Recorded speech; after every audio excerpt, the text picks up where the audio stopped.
Well, we're here with Tim Kramer, our consulting winemaker, and we're starting the process of bottling our first sparkling wine, which is like unbelievably complicated.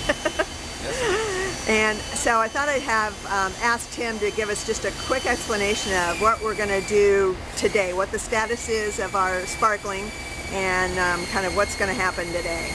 So we have our base wine, which is a barrel fermented Pinot Noir, picked specifically for sparkling wines. We picked a little bit earlier. Sugar's a little bit less bricks content, less sugar content, so it ferments to a lower alcohol. Now we're getting ready to put it in bottle for the secondary fermentation. So we've got the clean, stable wine in tank. We've added yeast and sugar to a point where we can get secondary fermentation going in the bottle. That'll increase the alcohol by about a percentage point. And then we'll also have the bubbles created in the bottle. It'll take anywhere from a month to 3 months to actually ferment, and at that point we'll let it sit on. It's called sitting entourage. It'll sit with the yeast cells in the bottle.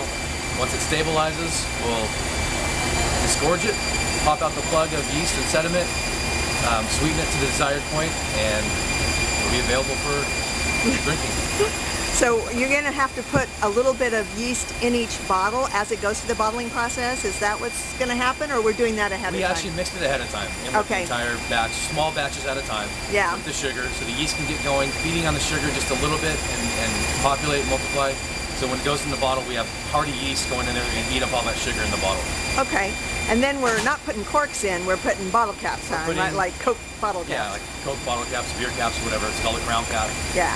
And that'll keep it, secure for the next, couple months of fermentation. And at that point, the yeast will pop off, and then we pop the cork in. Okie dokie. Well, let's see how this goes.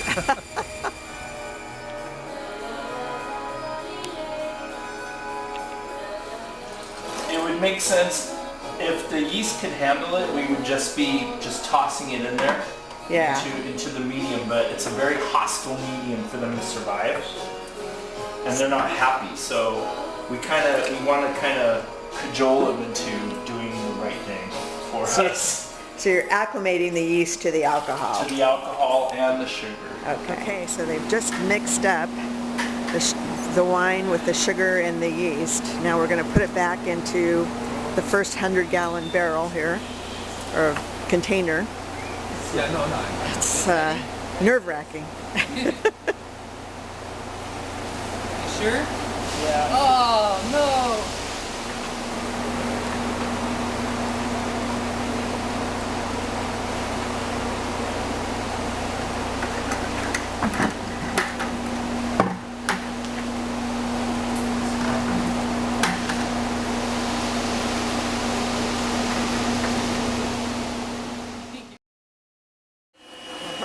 Here we go. Say a little prayer.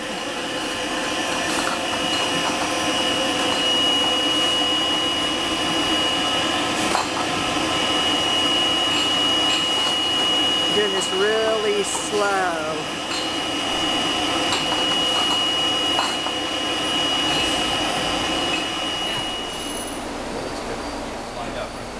Yeah.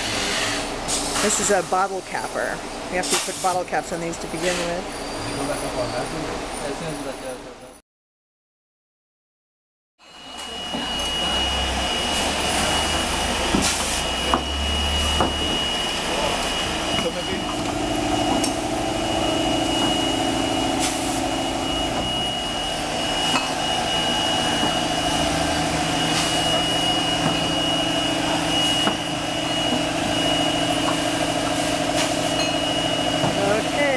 First step is ready.